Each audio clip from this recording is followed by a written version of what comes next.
Hi, Digestible listeners, and welcome back to the Digestible Podcast. I am one of your hosts, Staci, along with my co-host and sister, Melissa, otherwise known as Missy.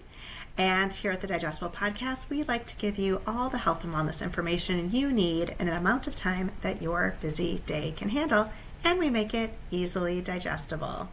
Missy, who do we have with us today? Oh, we have someone super special. We have Beth Statkus. She is a food scientist and entrepreneur. And I'm so excited to have her on because we all know we're not supposed to be eating the processed foods. And we know that there's things in them that aren't healthy for us. But she actually knows what those things are, what those additives and emulsifiers are, and what they do to our bodies. So she's going to tell us about some examples, and it's going to be really eye-opening for all of us. And then she's going to talk about what inspired her to make her own fiber bars, which sound absolutely amazing. It's one of Staci's favorites. I've already ordered my first box because we all need food out there that we can just grab and go that is actually going to make us healthier. So Staci, do you want to tell us a little bit more about Beth? Beth Statkus is a seasoned R&D executive and food scientist with over 20 years of experience leading innovation at Kraft, Wrigley, and Mars. Beth is currently the co-founder and CEO of Ceridi Therapeutics, a science-driven startup dedicated to empowering people to address the root causes of disease rather than simply treating symptoms. She is pioneering the use of the gut microbiome to slow neurodegenerative disease, and Ceridi's flagship product, a clinically validated prebiotic fiber bar, developed for people with Parkinson's, represents a new frontier in the gut-brain axis. A Cornell-trained food scientist and Kellogg MBA with a specialty in entrepreneurship and innovation, her career has been anchored in advancing health and nutrition through science-backed innovation. What's great is that this is actually food as medicine put to work, and it is actually showing to improve chronic disease conditions in people who are suffering from them, which is amazing. But the best part is it's not just for people suffering from the chronic diseases, right, Staci? It's for everybody. This stuff is really food as medicine for all of us. So enjoy this episode. Learn with us. It's amazing. Enjoy. Hi, Beth. Welcome to the podcast. Thank you. Good morning. Good morning. So, okay, before we get started, I just have to say that I love your bars. They're delicious. My favorite one is the lemon cranberry. Even though I'm a chocolate girly, I really love that lemon cranberry bar. So, before we dig into all your products, we can get to all of our questions. Sounds good. It's funny. I hear that a lot. I really thought I'd like the chocolate, but I love the lemon cranberry. So. Yeah, there's something about it. Okay, so let's start at the very beginning. So you spent years working for major food brands like Mars, for example. Tell us about what you learned about how the food is actually designed. Sure. Yes. So I am a food scientist by training, and I spent my first part of my career developing new food products. So I was first with Kraft Foods here in Chicago, and we learned about cost reductions, which is the funny part. So Kraft Foods has, the famous mac and cheese, DiGiorno pizza, all sorts of sauces, so A1 steak sauce, salad dressings. So a good part of their research and development efforts were spent on cost reductions, which is interesting because it's not really what I thought I'd be doing coming out of a great food science program. So we spend a lot of time looking at the ingredients and trying to replace lower cost ingredients into the same products and have that same food benefit, flavor benefit that we have with the real foods. Wow. Okay. So that was kind of my first foray into, this is interesting. I didn't think I'd be spending a lot of my time taking out food ingredients and replacing them. So that was really the start of, kind of got me thinking as kind of a young, fresh out of school, excited to create some neat, new, healthy products. I've always kind of had a focus on nutrition. So just kind of, I think that must have challenged your belief system then a little bit. It challenged your values. It did. Yeah. I think I was young and naive enough where I was still excited about creating these products. So it took a few years, to be honest, to when I really realized that this just doesn't feel right in my gut. Something's not jiving with kind of my morals. Yes. So in terms of how they're developed, it really depends. And when I talk about the food industry, my experience is very much with the large CPG companies, right? So sure, but that's what most of us eat, right? Or that we see in the stores. And we know our the products big brands from those companies. That's what we grew up on, right? Kraft singles and mac and cheese. Oh boy, and yes. DiGiorno pizza, yes. Right. 100%. So, I guess in terms of the science that kind of goes into it, it's a lot of an ingredient focus. And that's where I think maybe the normal consumer doesn't really think about that, right? You think you get some food, actually I'm not sure what most people think, but you get some whole food ingredients, mix them together, maybe shape them or package them and then put them on the shelf. Where the food industry has gotten very sophisticated over the years, and it was really brought up and intended to drive cost savings. So during the Depression and the kind of the industrial era, there were a lot of advances in how food was produced, and the benefit was you get all these abundance of food, but at a lower cost. And so it was great at the time because more people could afford it. Cereals kind of came into the foray. Oh, the cereals.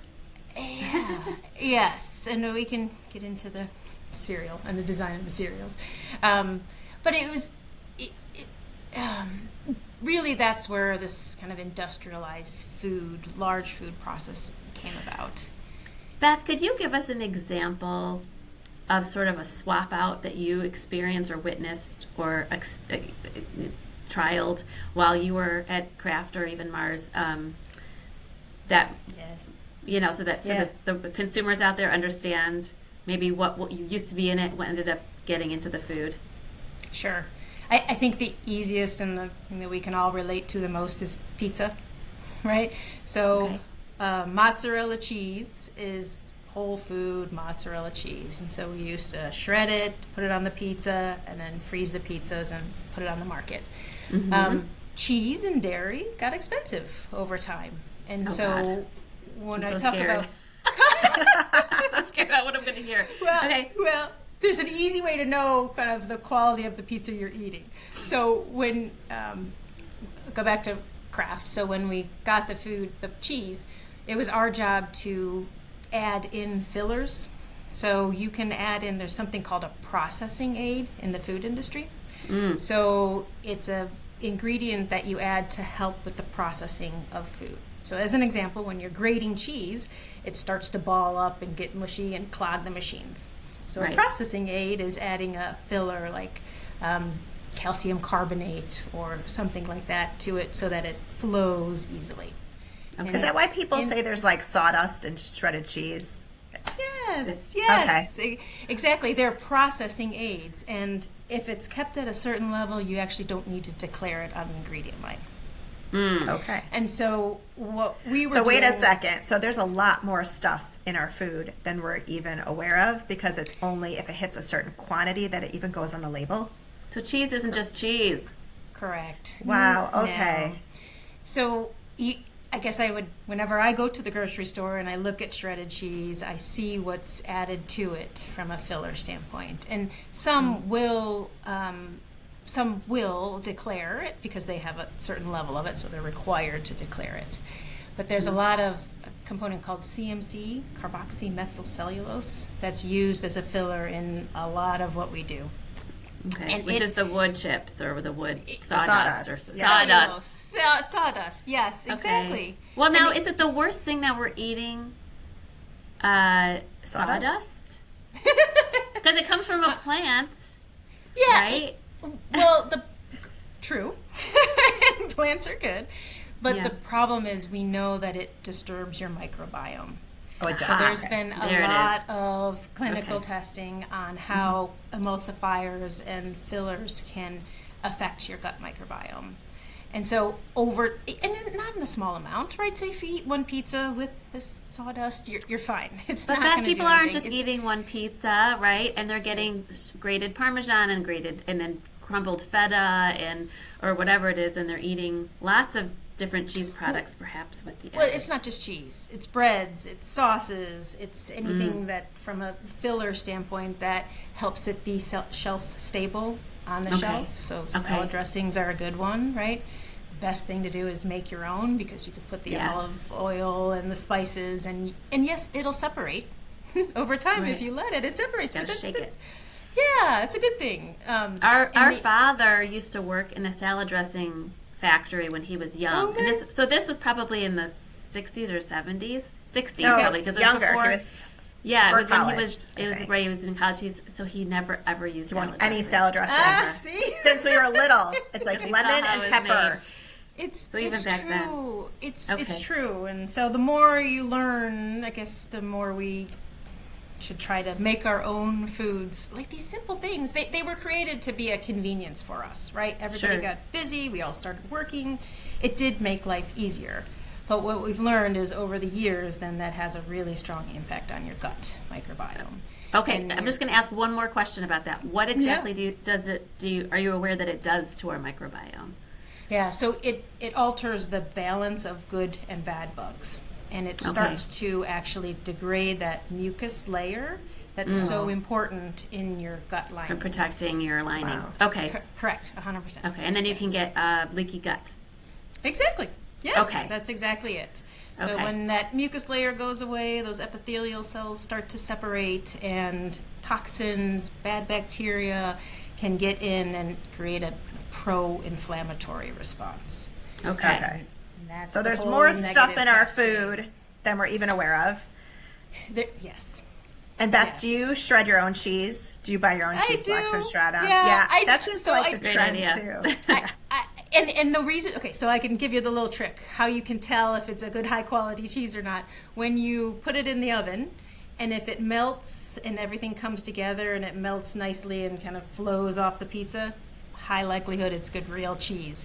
If it starts to segregate and you see the strips of cheese and they kind of Yeah. hold together, that's meaning it's a highly processed, there's a filled component to that cheese. Great Wow. tip. So you Thank you. want it to be nice and smooth.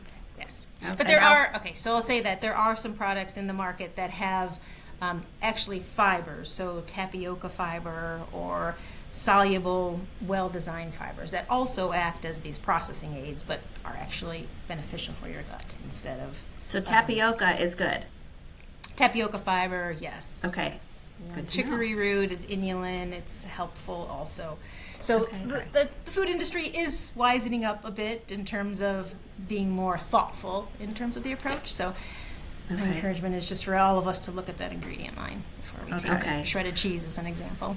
Okay. That was a All really right. good little education we just got This there. is 100%, because I mean, what I was just doing was, if I can make it in my kitchen, rule of thumb, but also if I saw something, I was like, why is that in there?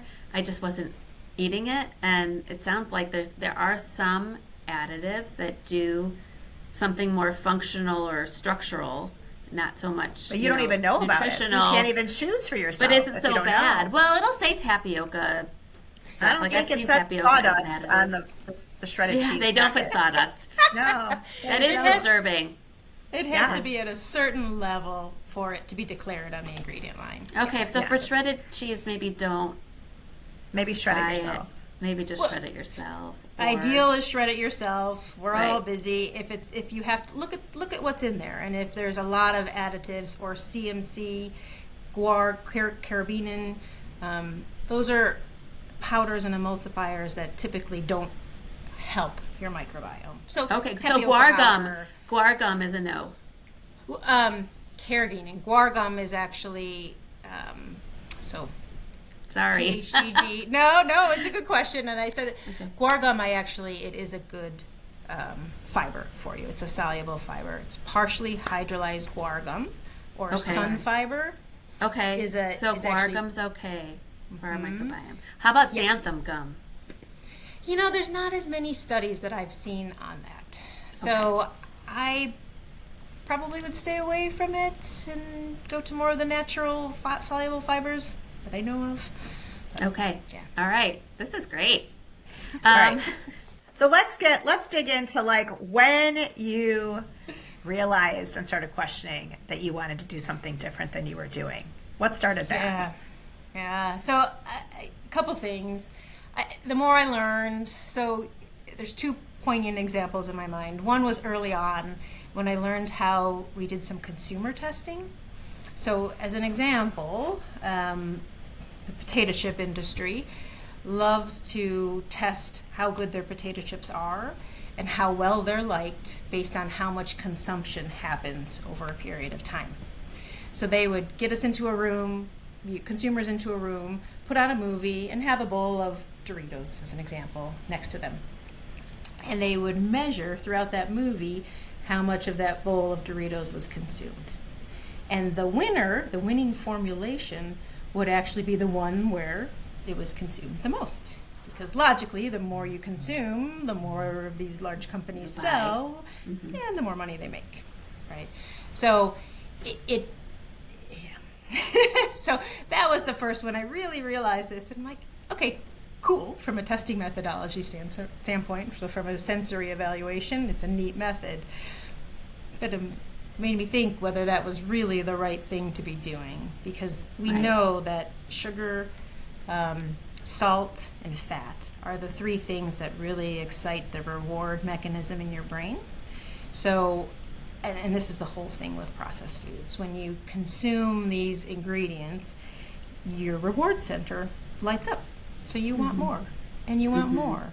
And the bliss point, right? The bliss, yes, exactly. And back to kind of our processed food comment, when you do that, sometimes the actual nutrients from these ingredients are stripped out. And so you have this reward mechanism, but you're not getting the vitamins and the minerals and the fiber that you would normally be getting with those foods. Right. So that was my step one, like, something doesn't feel right. And then much later in my career, there was actually regulations that happened with the UK. And they set on their label, and they said we were going to, from a regulatory standpoint, require the call out of fat, sugar, high salt, high sugar, high fat, HFSS.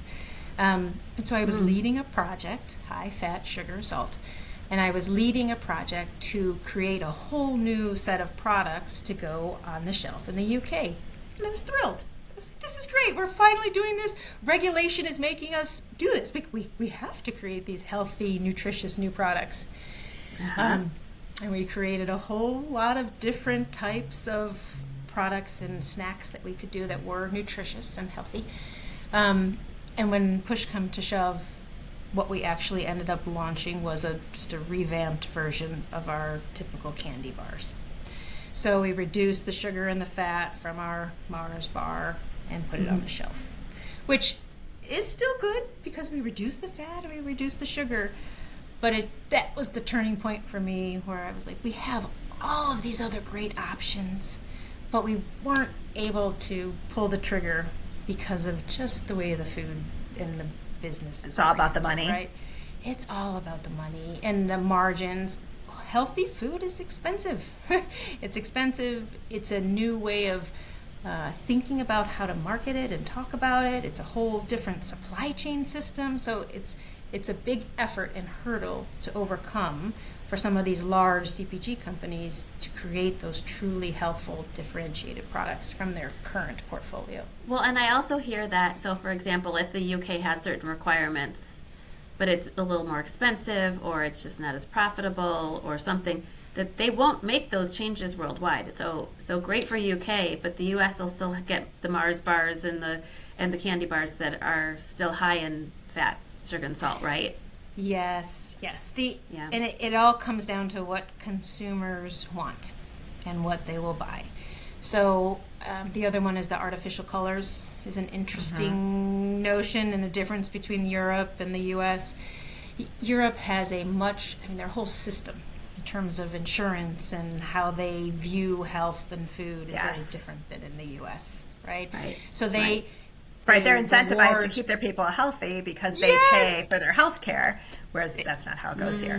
That's a good point. That's exactly it. There you go. And so we're not incented the same way here in the U.S. And so I like a bright colored Skittle or a bright colored M&M, right? And there hadn't, up until now the conversation's starting to shift, but there hadn't been the consumer desire to either pay more for or change their behavior to incorporate more of these healthy foods. Right. But our natural instincts of recognizing nutritious food through taste and all of the things that help us get what we need have been hijacked.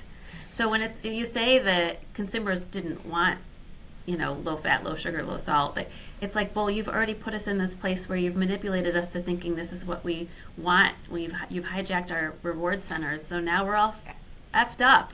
100%. That's exactly it. Exactly. So we used to, being in a global company, we used to develop different products for Europe than for the U.S.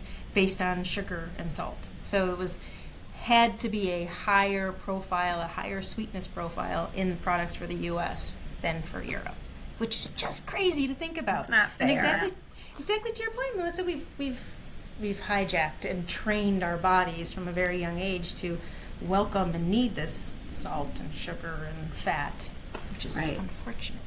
So I'm in the camp, we need to start to train ourselves back. And you can do it. You can shift. We can shift our taste buds and our profile and desires with a little bit of effort.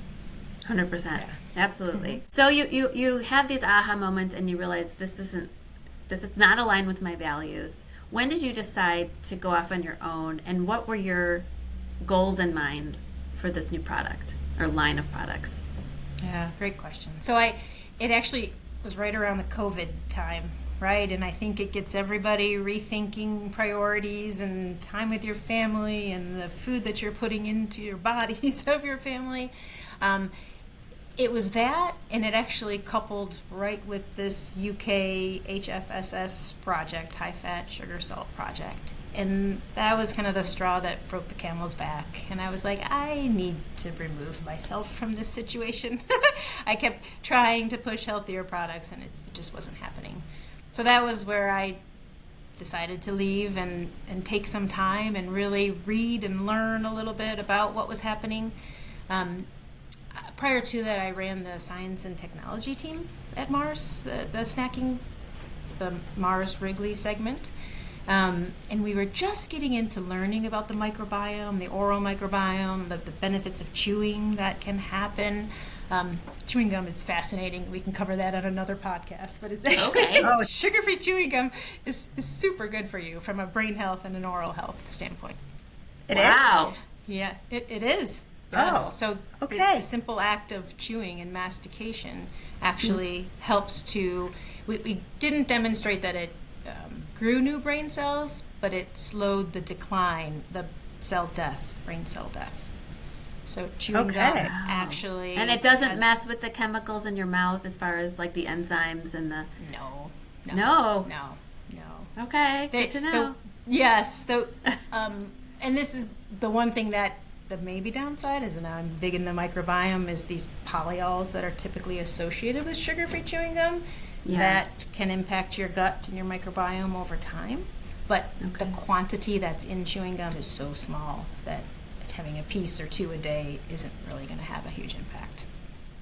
But so chewing gum is cool. So I kept trying to push all these things and talk to our marketing team, and we tried, but it just wasn't the focus. And so that was where I was like, this is time. It's time to go off on my own. So I read a book by Dr. Will Bulshevitz called Fiber Fueled. Fabulous book, and talks about just the fact of eating onions and garlics and leeks and asparagus. High fiber foods can really help your gut.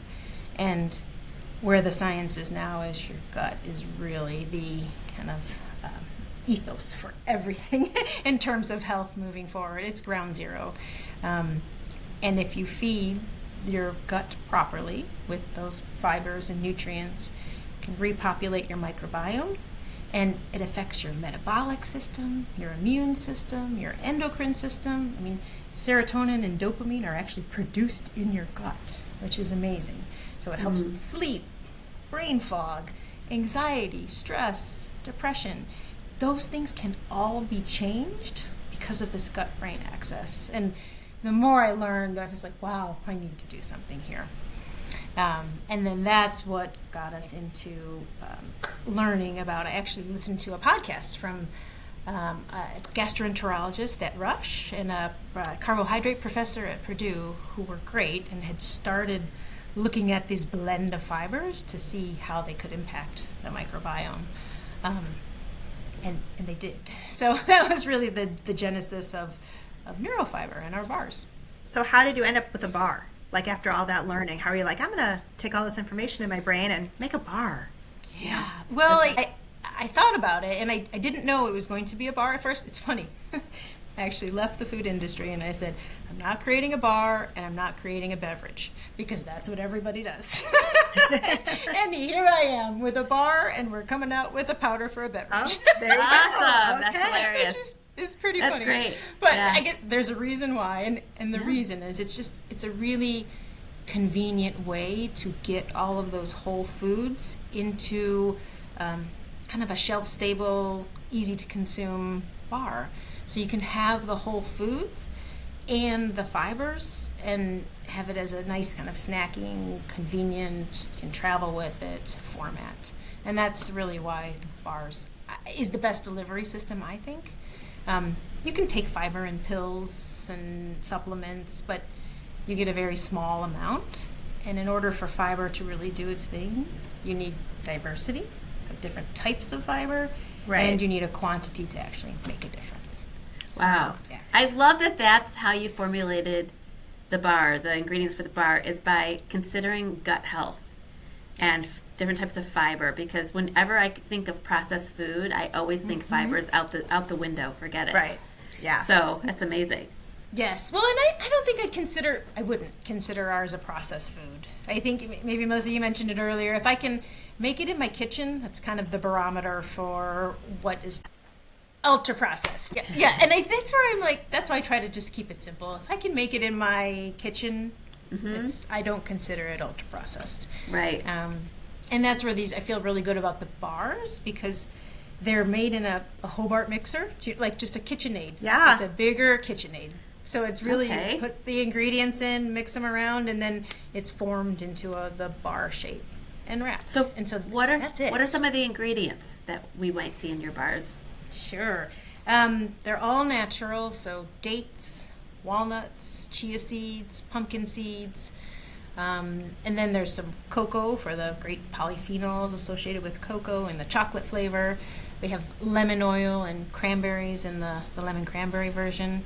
So they're really whole food, nutrient-dense ingredients that provide the fiber and the omega-3s. So the bars have a fair amount of fat. When you think about it, I think it's 10 grams of fat in a bar, but it's the good fat. It's the monounsaturated plant-based fat from the walnuts and the peanuts and the cashews that your brain needs to work properly. Your brain needs fat in order to line those axons to really make it work properly. And so when we get into these when we were in the no-fat, low-fat era of the food industry, that was not good for our brains. So your bar, you wouldn't say, oh, I'm going to go grab a protein bar. I'm going to grab a neurofiber bar. Your bar is like a neurofiber bar. It's like in its own class, and it's named thus. Yeah. It is. Right. It's intended for those who want to do something to help their brain, for sure, but through their gut. And so I can get into the why, if you like. Sure. Let's do that. Yeah. The mechanism, because a lot of people don't. It's coming out more in the news for sure now, and the science is very prevalent. But your gut and your brain are deeply connected through the parasympathetic nervous system, and there's a vein called nerve called the vagus nerve, and connects your gut and your brain, and it sends signals constantly, daily, every second. to how your brain should be operating, and then it actually can affect your microbiome in your gut too. And so these bars help to rebalance that microbiome and really reduce inflammation in your gut. And that reduction in inflammation is what's key to helping all of your organs function properly. And your inflammation it's actually a normal process, right? So it's your body's immune system. So when you get a cut on your hand, as an example, it gets all red and puffy, and so those are the white blood cells sending signals that I need to fix this. It's inflamed, which is a good thing. So it's your body's way of saying, there's something foreign in my body, I need to do something about it. But when that happens consistently over time, like through different assaults in your gut, then it causes a chronic inflammatory response. And then that's where, over time, your body just gets tired. It can't function that way, and it changes kind of the neuronal response, or your immune system in your brain starts to get out of whack, and that's what causes the neurodegeneration. Oh, fascinating. So Now, I've seen you guys target your bars towards people with Parkinson's and MS. So talk to us about how your bars are beneficial for people with like chronic disease states, as well as just regular people who like a good fiber bar. who need a little more fiber. Yes. So the whole goal and kind of why we started this is I'm a strong believer in food as medicine. And if you can have the right foods, it creates the positive ecosystem and keeps kind of your current processes at bay. And so we developed it and tested it in Parkinson's patients because they have a known disturbed microbiome. And 80% of them have GI issues, be it trouble swallowing, gastroparesis, or constipation. And with them, if you can remove that constipation and reduce inflammation, it should actually delay the disease progression over time. And so that's why we're really targeting Parkinson's, MS, stroke, Alzheimer's. That's amazing. Obviously. Cognitive decline, yes. Yeah. So That is amazing. Yeah. We can do things today to really help us for the future.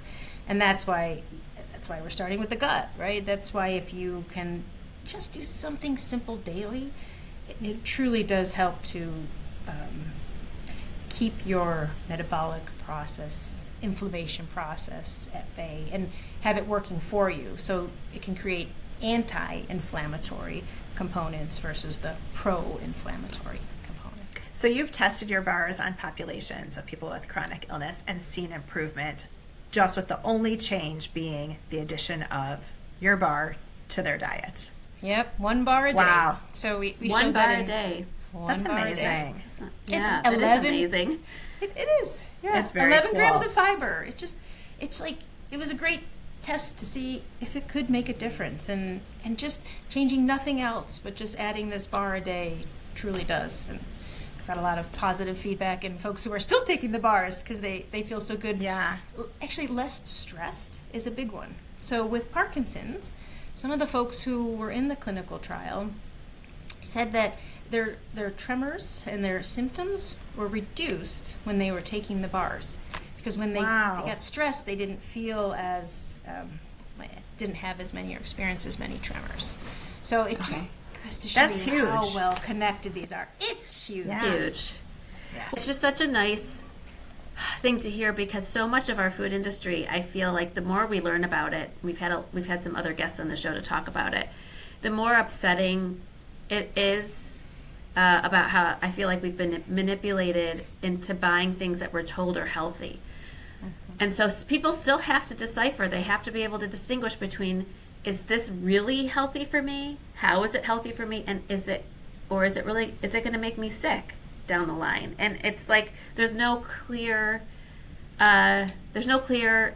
signals for us. We have to sort of figure it out. It's overwhelming. And so for me, like, my default was just don't even eat any processed foods. Don't eat them. Just eat fresh fruits and vegetables and meat, whole foods. But we don't have to do that. No, and it's a great, it's hard to do. It's a very high standard. Melissa, it's a very high standard, yes. It's hard work. It's more hard. work. And it's very hard expensive, work. and it's time consuming. It's Yes. all those things, yeah. And when you think about the American population, the folks who have the time and the resources to do that is limited.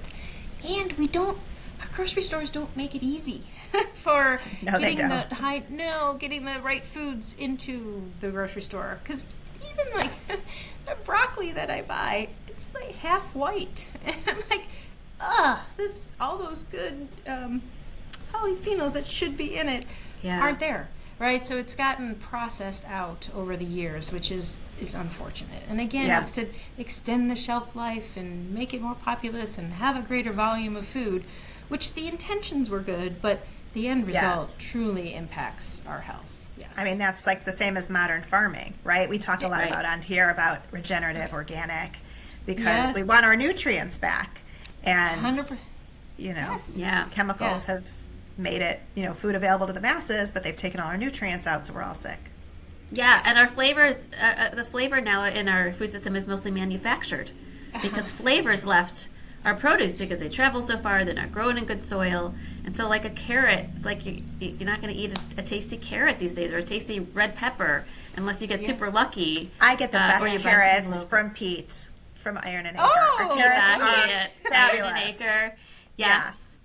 Oh, well, I'm excited to do the farmers markets again now that things are going to be more busy and open, and so we can get the stuff that's harvested this week. Yes. I want to hear how Beth took this concept. Like, how did you just create this? Like, how did you take a product from an idea in your head to something that you can have on a shelf? A lot of trial and error. So I did start in my kitchen, right? I had dates and walnuts and chia seeds. And it's not easy so you come up with a formulation, and I literally would mix it in my KitchenAid mixer, press it into a 9x13 pan, stick it in the oven, have some baked, have some not baked to see what actually was good and had a shelf life that was somewhat manageable, right? The good news is water activity drives a lot of shelf life. Have you heard of water activity? It's just the amount of free water in products because microbes like water to live and do what they need to do. Okay. So if you remove that water, they can't grow. Got it. And so you want to keep, that was kind of one of the key considerations for these bars is how do I deliver something that's good tasting, that people actually want to eat, that incorporates all these fibers and still has a low enough water activity where you can enjoy it. Is there a secret to that? Was it just like the right... A lot of trial and error. Okay. Like a different ingredient mixes and ratios and all the things. Yes. How long do you cook it? And do you actually evaporate some of the water when you cook it or not? And then I think in our case, it kind of puts a nice seal on the outside of the bar to help keep everything in and keep the oxygen out. So what is the shelf life of an aerobe fiber bar? Yeah, it's currently it's 9 months. Oh, okay. That's great. Solid. Which is pretty good because of this low water activity. So that's what and it's like really fresh. I mean, I don't want something that's shelf stable for years unless it's like emergency food that I'm keeping for, correct, the apocalypse. Right. We all got to have that stash. So tell me something. So a lot of these bar companies that do well get sold. People buy them, and you can make a lot of money, Beth. Yeah. If Kraft or Mars wants to come buy your bar. Right, yes. Yeah. Have you thought about that and what you would do? Because then they'll replace ingredients to make the costs lower, and they tend to do that. Mhm. Yeah. I don't know what I would do at this point, to be honest. I think the way that we're thinking about this is it can actually be more of a therapeutic product too. So it could be like an Abbott Nutrition or something like that could acquire or purchase a bar like this. Because there is Or like Metagenics much- has some of their stuff is branded as medical food, some of their powders. Oh, right. Yeah. But I want to be able to buy it too. I don't want well, my doctors to prescribe it. No, it is Right? will for sure be anybody can Okay. purchase it. So it's on Okay. Amazon at the moment. Right. That's not going away. It has to be convenient. But just in terms of the value, that's kind of how I think about it, because it's of course you can have it when you want more fiber, and all of us need more fiber. It's a good diverse source of fiber. Right. But truly, if you are consistent with it from a daily usage, you can reduce inflammation and really ward off these neurological conditions. And So your bar is that's for how- anyone. It's especially for people who already have conditions, but it's still just 1 bar a day. Correct. For someone Yes. who considers themselves healthy, or for a child, is it half a bar? Is it still a whole bar? How does that work? Is it meal replacement or is it a snack? Yeah, it's a question. snack. I don't see it. It's only about 200 calories, so I guess that depends Great. on what your meal is. So I see it more as a hearty snack, and it's a little bit lower in protein, which was intentionally developed because people with Parkinson's, their medication interacts with protein. And so we wanted to make it as easy as possible for them to consume it throughout the day. Okay. This is not one of those high protein products that'll help you get in your 100 grams or whatever it is per day, but it's got the fiber, and fiber's the new protein, so. Protein, right? You need both. I mean, Right, protein you need is, both, is yes. critical, right? That's how your Right. body functions. That's the base. But fiber, I think people were taking it to the extreme and just having protein at the expense of vegetables and fruits and Absolutely. fiber. And you need that for the microbiome and constipation and all the things that we talked about.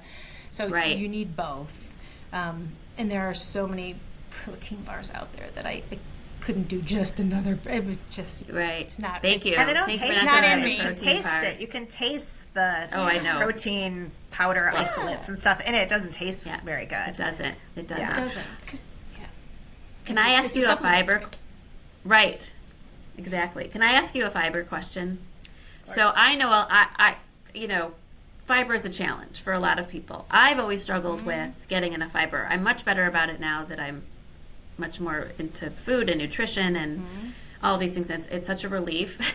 But I know people who go, "Oh, I just found this new bagel. It's low carb and it's got 6 High grams fiber. of fiber in it." So there are all these foods that are fortified. I'm putting my quote fingers up, fortified with fiber. And you mentioned that there's good kinds of fiber for your gut and not great. So if someone, well, first of all, how do you feel about that? Because you're putting fiber in a food. How do you feel about those products in the store, like the Yeah. the bagels and the The high fiber breads gummies. and the gummies, you name it. Great question. So we are putting fiber powders, so soluble fiber powders, into our bar, and the kind of the magic is we did a lot of research trying to figure out which powders fed which bugs to create the most butyrate, is one of the short chain fatty Nice. acids. Yeah. So it's this particular blend to really help with that butyrate production.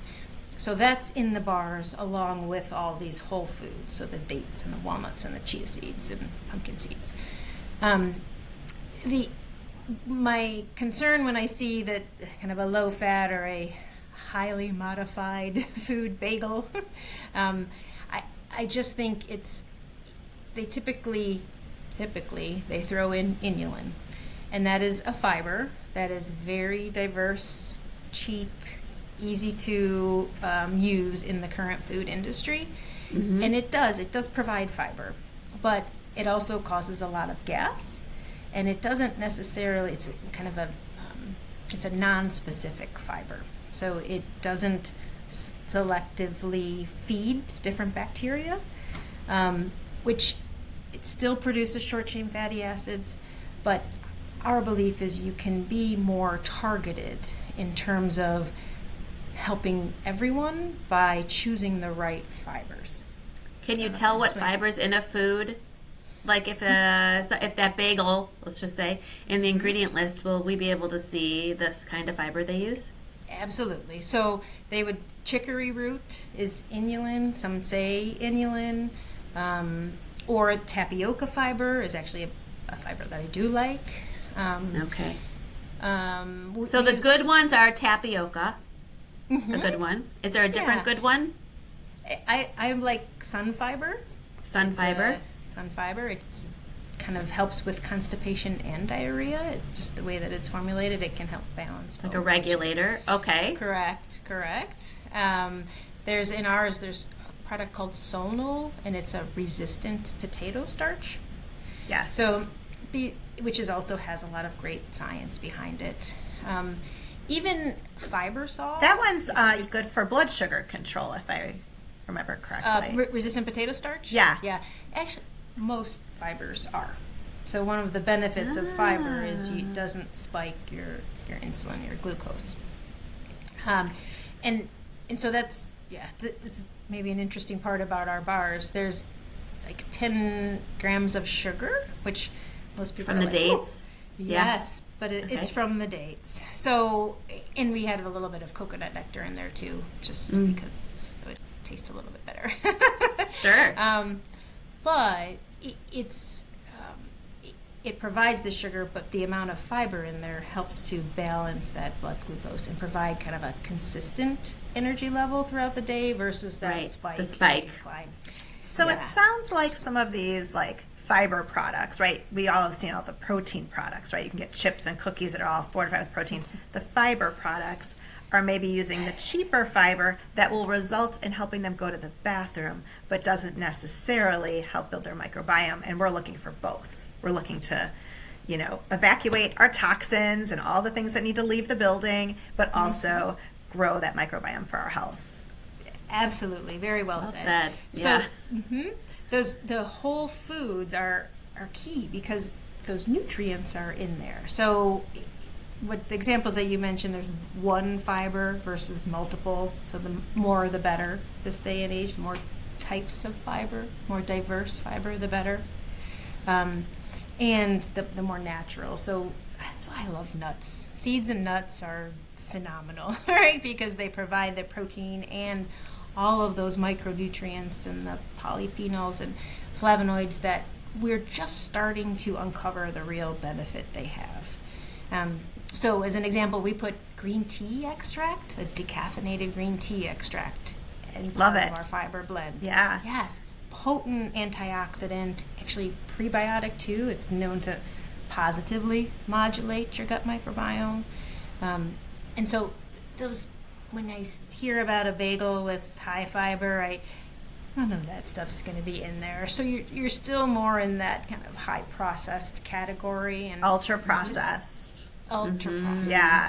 Yeah, That ultra and processed kind of I garbage. suspected. I just wanted to clarify it for our listeners. So Yeah. Yes.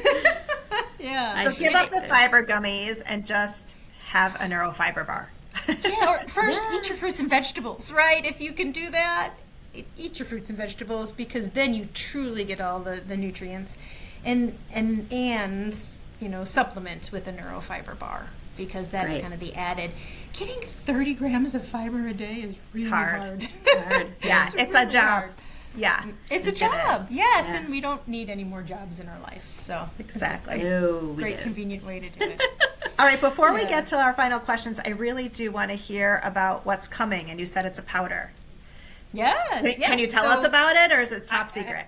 No, absolutely. So, what we heard from our consumers is these are great. Some people can't have nuts, so they're like, I want to do this, but I can't eat the nuts.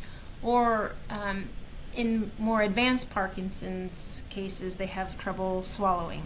And so, kind of this chewy bar isn't the best format for them.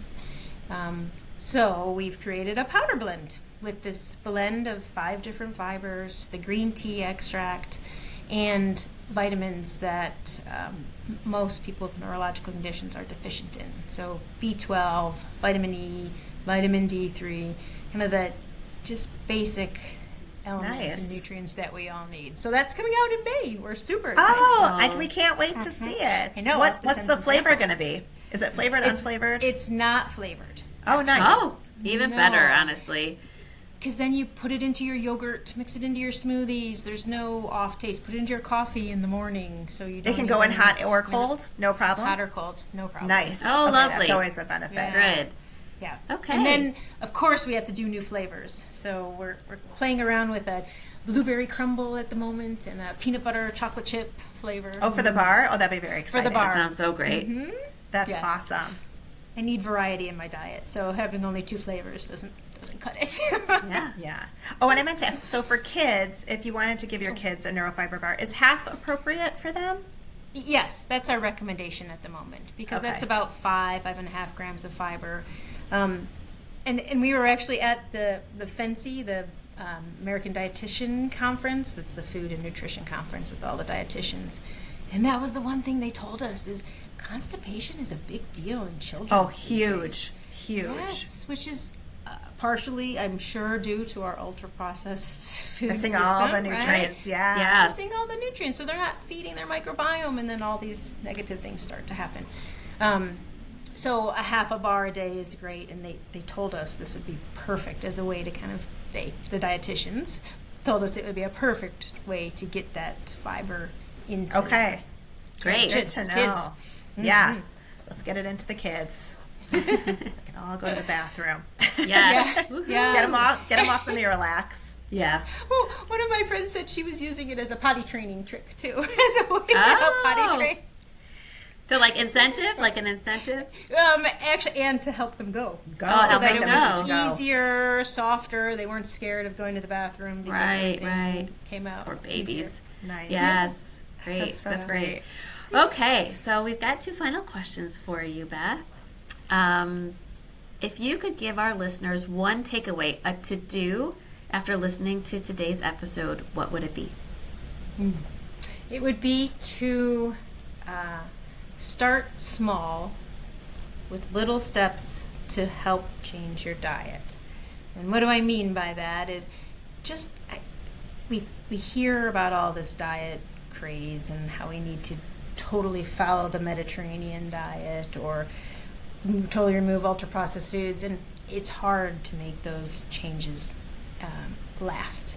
And so my tip is just start small and try to incorporate fruits or vegetables into your diet, right? So have an apple with your lunch or carrots or something and create that habit and then build on those habits, because those little things will make a huge difference. Start small. We totally agree. Love it. Thank you. That That's is great. very helpful because it is very overwhelming what everyone's exposed to all day long about It what is. they're supposed to be doing. It is. And it's It is. hard. And even myself, I consider myself pretty knowledgeable, and I'll hear something and be like, is there science behind that? and then where's the data? And Yes. it's hard. It's hard. Yeah, Right. so Where's the data? And not everybody's a food scientist to understand the data. Right. True. Exactly. Yes. So start small. All right, Beth, here at the Digestible Podcast, we like to say, don't panic, just pivot. Is there a pivot or a small change you've made in your life recently that you're willing to share with us? Yes. So what we haven't talked about is water and hydration and the key importance of water, especially when you're consuming more fiber. So Yes. one thing that I've started to do is increase my water intake in the morning. So I'm forcing myself to have a full glass of water with a little bit of salt and consume that before I have my coffee in the morning. So it's a tiny little thing, but it's really helping to kind of set the stage from a GI standpoint, which I'm highly Yes. conscious of, and then just how you feel and energy levels throughout the day. Yeah, that's great. Thank you so much for your time today, Beth. This has been wonderful. Yeah. Thank you for Yes. coming. Yes, thank you guys. Thank you for listening to the Digestible Podcast with today's guest, food scientist and entrepreneur, Beth Statkus. It's conversations like these that will help us all understand how to navigate food in America today and live and stay healthy. So kudos to you and wishing you all the best of health. You can find Beth's neurofiber bars and soon powders at neurofiberhealth.com. If you liked today's episode, please share us with others. It's the best compliment you can give us.